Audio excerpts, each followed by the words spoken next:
Breaking news చూస్తున్నాం. తెలంగాణ 10వ తరగతి పరీక్ష ఫలితాలు విడుదలయ్యాయి. ప్రభుత్వ సలహాదారు కె కేశవరావు ఫలితాలను విడుదల చేశారు. మొత్తం 95.1% విద్యార్థులు ఉత్తీర్ణత సాధించారు. ఈ ఏడాది 5,28,000కు పైగా విద్యార్థులు 10వ తరగతి పరీక్షలు రాశారు. బాలికలు 96.26% ఉత్తీర్ణత సాధించగా బాలురు 94.07% ఉత్తీర్ణత సాధించారు. 5,731 స్కూళ్లలో 100% ఉత్తీర్ణత నమోదవగా 6 పాఠశాలల్లో 0% ఉత్తీర్ణత నమోదైంది.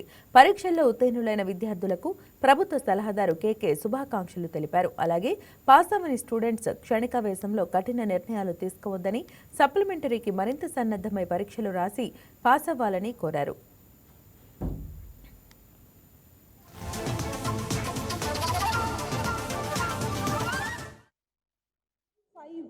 Students have passed.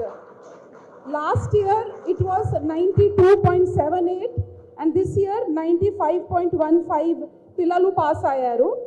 టోటల్ పిల్లలు 5,26,166 పిల్లలు అపియర్ అయ్యి 4,97,312 పిల్లలు పాస్ అయ్యారు.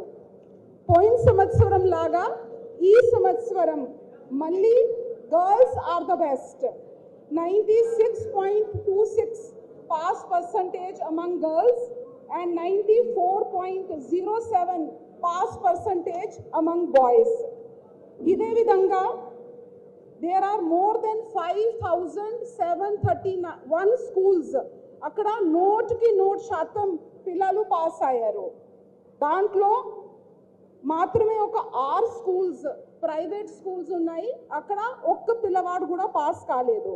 Mulgu district recorded the highest pass percentage and Hyderabad district with 89.23 the lowest.